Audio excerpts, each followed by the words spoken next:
Boa tarde a todos, que a paz do Mestre Jesus esteja com todos nós.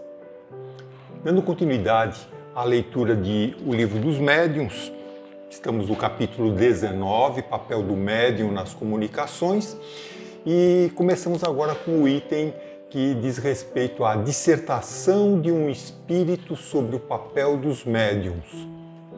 É o item de número 225, e como nós já dissemos da vez passada, ele é bastante longo, então nós vamos dividir em 4 partes. Hoje iremos ler, iremos comentar a primeira parte, a parte 1. Então vamos lá. Item 225. A seguinte dissertação, dada espontaneamente por 2 espíritos superiores que se revelaram por comunicações bastante elevadas, resume da maneira mais clara e completa a questão do papel do médium. Os espíritos em questão são Erasto e Timóteo. Ambos são citados no Novo Testamento, em Atos dos Apóstolos, como tendo sido discípulos de Paulo de Tarso. Eles foram figuras bastante importantes na difusão do Evangelho enquanto encarnados, e já na pátria espiritual continuaram seu trabalho junto à pleiade de espíritos superiores que participou da codificação espírita. E eles começam dizendo o seguinte: qualquer que seja a natureza dos médiuns escreventes, mecânicos, semimecânicos ou simplesmente intuitivos, nossos processos de comunicação por meio deles não variam na essência. São todos eles basicamente iguais. Com efeito, nossas comunicações com os espíritos encarnados, diretamente ou com os espíritos propriamente ditos, se realizam unicamente pela irradiação do nosso pensamento. Quanto ao processo de irradiação do pensamento, por parte do espírito e da recepção desse mesmo pensamento por parte do médium, cabe lembrar 2 coisas que às vezes nos passam até despercebidas. A primeira delas é o seguinte: assim como uma emissora de radiodifusão irradia, transmite sons e imagens que são captados por aparelhos de rádio, televisão, num espaço circunscrito, limitado. Quando sai desse espaço, os aparelhos de TV ou de rádio não têm condições de receber, então precisa de retransmissoras, aquela coisa toda, ou aumentar a potência de transmissão para chegar um pouquinho mais longe. Já quando o espírito irradia, ele transmite seu pensamento, isso é feito de um jeito muito mais eficiente. Ele é feito através do fluido universal, cujo alcance é infinito. Isso nós lemos no Evangelho segundo o Espiritismo, no capítulo 17, item 10. Então, podemos tirar disso que um espírito superior, um mentor, não precisa e nem fica encostadinho no médium para transmitir sua mensagem. Então, às vezes ele está numa distância absurdamente longa, distante, né? E transmite perfeitamente sua mensagem. Segunda coisa, é a forma, o jeito, a maneira como o médium deve captar esse pensamento.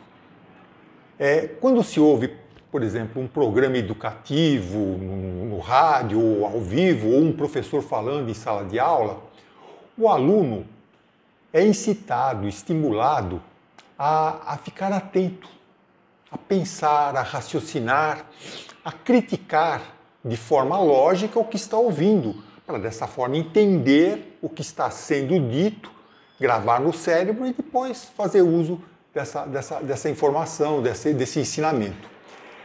Já para captar e psicografar com fidelidade, com fidedignidade, essa seria a melhor palavra, as mensagens mediúnicas, O médium deve abandonar momentaneamente todo o pensamento lógico, todo o raciocínio, todo o questionamento, a fim de ter uma percepção direta, intuitiva, pura da realidade que o espírito deseja passar. Ele não deve ficar preso pensando o que ele vai dizer, o que é isso, julgando, não. Ele tem que ficar livre, leve, solto, né? Para poder captar com fidedignidade. Com isso, o espírito poderá se servir não das ideias do médium, porque ele já não está mais pensando, mas dos materiais necessários que o espírito precisa, que se encontram no cérebro do médium, para exprimir seus pensamentos. Vê que coisa interessante. Só depois da experiência mediúnica, psicográfica ou psicofônica, que quando ela terminar, é que o médium poderá ou fará e deve fazer a análise lógica e crítica do material recebido. Então há uma diferença nessa questão dessa recepção, né? Então mais à frente, Erasto volta a falar sobre esse assunto. Dando sequência. Nossos pensamentos não necessitam das vestes da palavra para que os espíritos os compreendam. Aqui ele está falando da comunicação de espírito com espírito. Lá na pátria espiritual, ele diz: nossos pensamentos não necessitam das vestes da palavra para que os outros espíritos os compreendam. Todos os espíritos percebem o pensamento que desejamos transmitir-lhe, pelo simples fato de os dirigirmos a eles. E isso na razão do grau de suas faculdades intelectuais. Quer dizer, que determinado pensamento pode ser compreendido por estes e aqueles, segundo o respectivo adiantamento, enquanto para outros o mesmo pensamento, não despertando nenhuma lembrança, nenhum conhecimento no fundo do seu coração ou do seu cérebro, não é perceptível.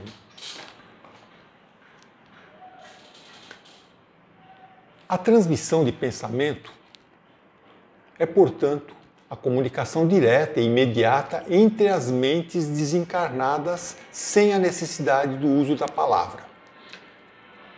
Por essa explicação dada por Erasto e Timóteo, todo pensamento é, digamos assim, emitido em voz alta. O espírito pensou, qualquer espírito em volta que tiver a condição, capacidade, vai captar aquele espírito. É como se ele tivesse falado alguma coisa em voz alta. E quanto maior o grau das faculdades intelectuais do espírito, maior será a capacidade e rapidez de captação e compreensão do pensamento. Os espíritos mais elevados captam o que eles querem, filtram, compreendem, os outros nem tanto, né? Às vezes o espírito tal, ele ouve, está falando uma coisa completamente diferente, falando grego, né? Quando fazemos nossos pedidos, aí que está uma coisa interessante. Quando nós fazemos os nossos pedidos sinceros, através de vibrações elevadas, como a prece, não precisamos verbalizá-los, nem os dirigir a um espírito específico. Quando o que desejamos que aconteça é algo sincero, que sai do nosso coração, e temos fé, vários espíritos superiores irão captar esse desejo. E um deles, o que estiver mais apto a isso, atenderá às nossas rogativas, se for esse o caso. Pode ser que não venha a ser o caso, então ele vai ouvir, mas não vai poder fazer nada, né? Já quando tivermos, olha agora aí que interessante, já quando tivermos pensamentos negativos de ódio, inveja, cobiça, luxúria, que são pensamentos de baixa vibração, eles também serão percebidos imediatamente. Mas por quem? Pelos espíritos inferiores. Esses estão ávidos dessas vibrações.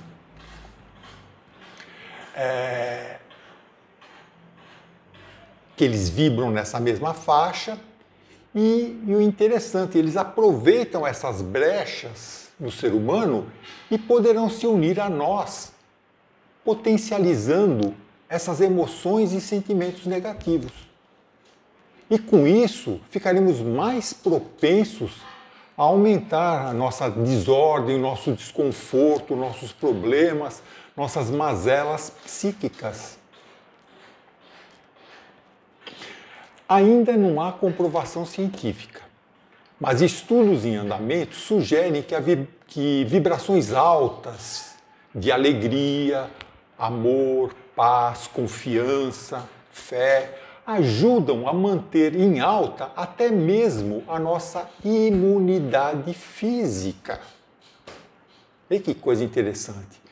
Dessa forma, cabe a nós aumentar essas nossas boas vibrações, trabalhando conosco mesmo, de forma a estimular comportamentos de união e de amor conscientes.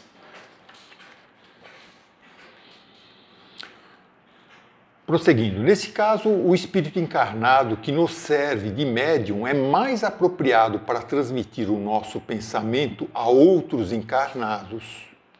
Nesse caso, o espírito encarnado que nos serve de médium é mais apropriado para transmitir o nosso pensamento a outros encarnados, embora não o compreenda, o que um espírito desencarnado mais pouco adiantado não poderia fazer, se fôssemos obrigados à sua mediação.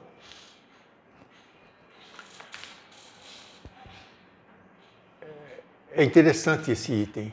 Ele diz o seguinte, na fase inicial do espiritismo, né, que nós já vimos anteriormente, chamado o período de curiosidade, aquela primeira fase de comunicações frívolas e levianas que aconteciam nos salões, muitos espíritos de luz se utilizavam de espíritos pouco adiantados para mediar, para transmitir mensagens pelo movimento físico das mesas girantes, pela brincadeira do copo, etc. Não eram eles os espíritos superiores que faziam essas movimentações. Eles faziam com que espíritos inferiores fizessem esses movimentos e transmitissem essas mensagens. Isso tinha pouquíssimo efeito prático, como nós já vimos, e só era feito para despertar a curiosidade dos encarnados na tentativa de induzi-los a pesquisas mais sérias, a reflexões mais sérias, né? Então, um espírito elevado pode usar um espírito inferior para transmitir sua mensagem aos encarnados num meio pouco elevado, como era daqueles salões iniciais, né? Porém, mesmo um médium pouco culto é mais apropriado para expressar, através de palavras, o pensamento do espírito superior do que um espírito pouco adiantado. Esses médiuns pouco cultos, que muitas vezes nem entendem o que eles mesmos psicografaram, aquelas palavras que foram usadas, se forem humildes, servirão de bons intérpretes, ou pelo menos intérpretes bem adequados. Existem, por outro lado, médiuns ricos de conhecimento, mas paupérrimos de entendimento de coração, como alguns dos antigos fariseus que Jesus condenava. Essa questão do médium ser usado para orientar espíritos também é muito interessante. E é o motivo pelo qual existem as reuniões mediúnicas de desobsessão, onde os espíritos são trazidos, às vezes até à força, contra a vontade deles, para orientação doutrinária. Os mentores, curioso, né? Poderiam passar diretamente os seus pensamentos a eles, Mas por que trazem o espírito numa sessão mediúnica para um encarnado falar com eles? Né? Pode haver essa dúvida entre nós. Né? Os mentores, então, como eu disse, eles poderiam passar seus pensamentos, mas esses espíritos, estão num nível vibratório tão baixo que muitas vezes eles não teriam condições de entender. Eles precisam de um médium, de um orientador doutrinário que melhor consiga sintonizar com esses espíritos endurecidos, sofredores, às vezes suicidas, para traduzir os pensamentos elevados em palavras palatáveis que os espíritos que estão nessa faixa possam entender. Então, esse processo de incorporação do espírito insensível no corpo de um médium, pelo médium, por assim dizer, o diálogo, a orientação fraterna, atuam como um choque anímico, faz com que esses espíritos sintam na carne, porque aí eles estão como que encarnados momentaneamente, então eles sentem mesmo como um eletrochoque, um choque elétrico, capaz de quebrar as barreiras magnéticas que ele mesmo construiu e modificar esse estado empedernido, endurecido, enrijecido, que causa sofrimento a ele e ao obsidiado, aquela ideia fixa, né? É um Fiat Lux, a luz se faz. É uma belíssima parceria do espírito superior junto do orientador doutrinário, do médium que intermedia esse diálogo, nesse trabalho de resgate, de humanização. Não é mesmo?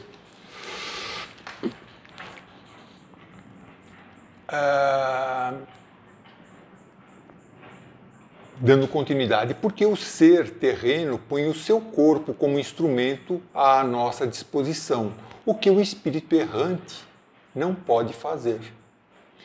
Assim, quando encontramos num médium o cérebro cheio de conhecimentos adquiridos na sua vida atual e o seu espírito rico de conhecimentos anteriores, latentes, próprios a facilitar as nossas comunicações, preferimos servir-nos dele, porque então o fenômeno da comunicação nos será muito mais fácil do que através de um médium de inteligência limitada e cujos conhecimentos anteriores fossem insuficientes.